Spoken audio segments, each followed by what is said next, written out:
halos mapunit yung kalangitan, at halos mabura, mapulbos ang mga kabundukan, at halos mabiyak ang mga kalupaan. Dahil sa pagsasabi nila na Allah nagkaroon ng anak. Maliwanag sa atin bilang Muslim. Dahil ang Propeta Muhammad, pagkatapos niya, suguin ng Allah subhanahu wa ta'ala, wala nang darating na propeta, wala nang kasunod na sugo. Siya yung huli.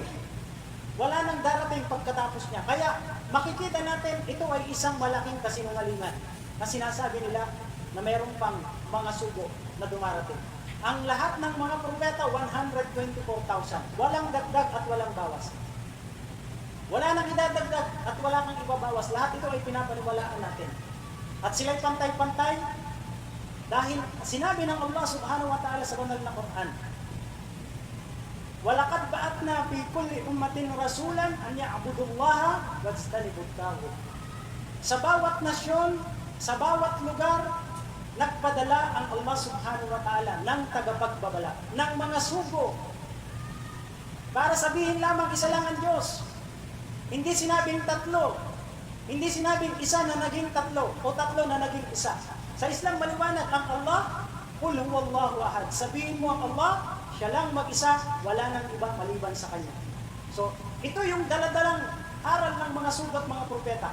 Pero yung mga nagpapakilalang sila'y mga sugo, mga lingkod ng Diyos, ginawa nilang tatlo ang Diyos, Ama, Anak, at Espiritu.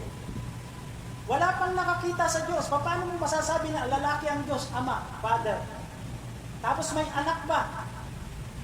Na kung saan, ito ngayon yung napakalaking kasalanan na magagawa ng mga tao. Darating ang Pasko, darating ang New Year.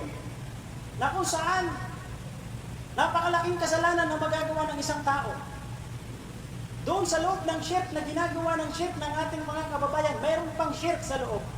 Kaya bilang Muslim, dapat pinagbabawal natin ng tahasan sa ating mga sarili. Hindi tayo po pwedeng sumama sa mga ganitong mga pagdiriwang. Dahil ito ay isang insulto kinamumuhian ng Allah subhanahu wa ta'ala. Dahil sabi nila, ang Allah nagkaroon ng anak. Sabi ng mga Hudyo, si Uzair, anak daw ng Allah. Uzair ibn Allah. Tapos ang mga nagsasabing Nasrani, mga Kristiyano, si Jesus daw ay anak din ng Allah. Wala ubilillah. Ito ay isang malaking kasinungalingan na inaakibat nila sa Allah subhanahu wa ta'ala.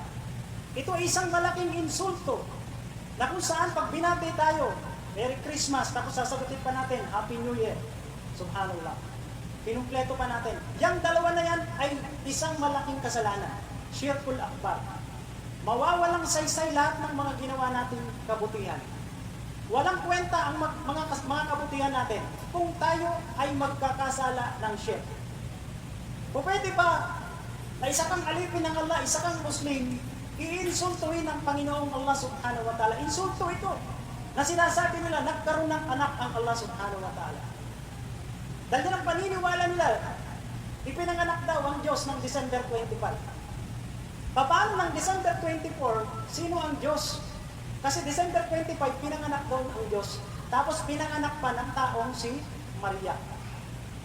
Tayo bilang Muslim, naniniwala tayo si Maria, siya yung pinili ng Allah subhanahu wa ta'ala na pinakamataas na babae dito sa mundo at pinakamalapit sa kabilang buhay sa Allah subhanahu wa ta'ala. Ang pamilya ni Jesus Christ, ang pamilya ni Imran, na lolo at lola ni Jesus Christ. Sa Biblia, sa pag-aaral ko ng Biblia, ang dami kong Biblia na pinag-aralan, hindi ko nabasa na si Jesus Christ ay may lolo at lola na nakasulat sa Biblia. Pero sa Quran kumpleto, nandun yung Injil, nandun yung Ebanghelyo ni Jesus Christ. Magmula pa ng maliit, magmula pa ng bago silang yung kanyang nanay. Nandun yung lolo at saka lola niya. Special na binigyan ng Allah subhanahu wa ta'ala ng Surah Al-Imran at Surah Maryam. Nandun doon yung nanay at saka lolo at saka lola ni Jesus Christ nakalagay sa banal na Quran. Sa Biblia, nag-aral ako halos 28, 27 hanggang magti-30 na yung pinag-aralan kong Biblia. Nung ako ay dating Kristiyano pa. Dati akong Katoliko, born again, at Iglesia ni Cristo. Yun yung huli na napasok ko, yung Iglesia ni Cristo. Sa pag-aaral ko ng Biblia, wala akong nabasa doon na mayroong lola at saka lolong si Jesus Christ. Tsaka yung, pati yung Ebanghelyo ni Jesus Christ wala sa Biblia. Ayon kay Mateo, ayon kay Lucas, ayon kay Juan. So hindi yan. ang Ebanghelyo ni Jesus Christ. Ang Ebanghelyo ni Jesus Christ, nakasulat mismo sa banal na Quran. Dahil yan ang sinasabi ng Allah subhanahu wa ta'ala. Pero bilang Muslim, sobrang mahal natin si Jesus Christ, hindi kayang pantayan ng mga nagsasabing sila yung mga Kristiyano. Ang mga Hudyo ay impostor ang tawag nila kay Jesus Christ. Yung kanyang nanay ay maruming babae. Hostess daw. Dahil nagkaroon ng anak, wala namang tatay. Pero ang Allah subhanahu wa ta'ala, naglinaw sa banal na Quran, pinagtanggol ang mag-inang si Jesus Christ at si Virgin Mary. Dahil ang Allah sinabi niya, kun payakun, mangyari, at ito ay mangyayari, magaganap ang gusto niya. Kaya nabuntis si Virgin Mary sa kapangyarihan at kapahintulutan ng Allah subhanahu wa ta'ala. Pero hindi natin sinasakpa, hindi natin sinasabing anak siya ng Allah. Kung mayroong dapat, yun si Adan. Bakit mismong nilikha ng Allah subhanahu wa ta'ala sa pamamagitan ng kanyang sariling kamay? Kaya mga kapatid, kung mayroon man na dapat natin tawagin anak ng Diyos, ay dapat si Adan at si Eva. Walang nanay, walang tatay, walang pinagmulan, kundi sa kapangyarihan ng Allah subhanahu wa ta'ala. Pero si Jesus Christ may nanay. Meron siyang lolo, meron siyang lola. Sabi nga ng anghel kay Maria, bago pa siya ipagdalang tao, sabi niya, ikaw Maria, ay magdadalang tao. Hindi sinabi na ikaw Maria ay magdadalang Diyos. Magdadalang tao ka. Isisilang mo tao. Kasi tao si Maria. Ang ipapanganak niya ay tao din. Hindi siya anak ng Allah subhanahu wa ta'ala. Kaya, ito mga kapatid, maliwanag to bilang mga Muslim sa atin. Pero pag dumarating ang December 25, ang Pasko, hanggang sa New Year, huwag tayong makiisa sa mga kanilang pagdiriwang dahil pinamumuwian ng Allah subhanahu wa ta'ala. Yang mga pagdiriwang na yan, dahil yan ay isang malaking kasinungalingan na ikinaakibat nila sa Allah subhanahu wa ta'ala. Kaya sinabi nga ng Quran, ya ayyuhal ladina amanu, wala takunu kalladina kafaru.